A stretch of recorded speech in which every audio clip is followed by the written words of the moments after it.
Iran પર ફરી મોટા હુમલાની તૈયારી.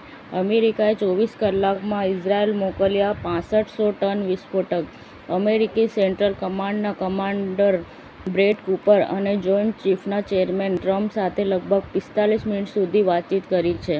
સુરતમાં વાયબ્રન્ટ ગુજરાત રિજનલ કોન્ફરન્સનો ભવ્ય પ્રારંભ. મુખ્યમંત્રી ભૂપેન્દ્ર પટેલ દ્વારા એક્ઝિબિશનનું ઉદ્ઘાટન કરવામાં આવ્યું.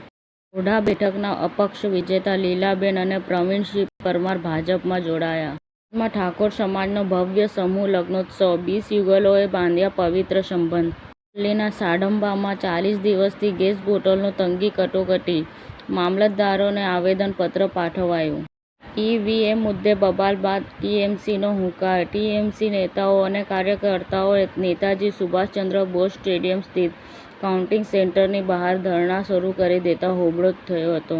ચૂંટણી પંચ અને ભાજપ જાણતા નથી કે કોની સાથે ટક્કર લઈ રહ્યા છે. કોમર્શિયલ એલપીજી સિલિન્ડરના ભાવમાં ₹993નો વધારો. ચૂંટણી પૂર્ણ થતાં જ મોંઘવારીનો બોમ્બ ફૂટ્યો. કોમર્શિયલ ગેસ મોંઘો થવાને કારણે હોટેલ, રેસ્ટોરન્ટ અને સ્ટ્રીટ ફૂડના ભાવમાં વધારો થવાની પૂરેપૂરી શક્યતા છે.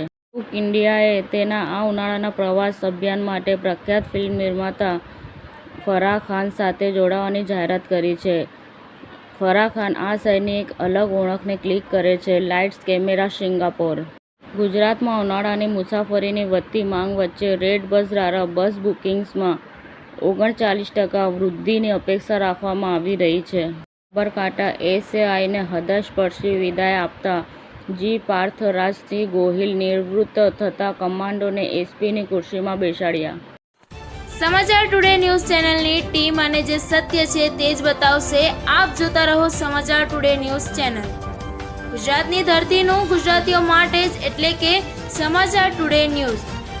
અમારી સમાચાર ટુડે ન્યૂઝ ચેનલને લાઇક કરો, શેર કરો અને સબસ્ક્રાઇબ કરો અને જોડાયા રહો સમાચાર ટુડે ન્યૂઝ ચેનલ સાથે.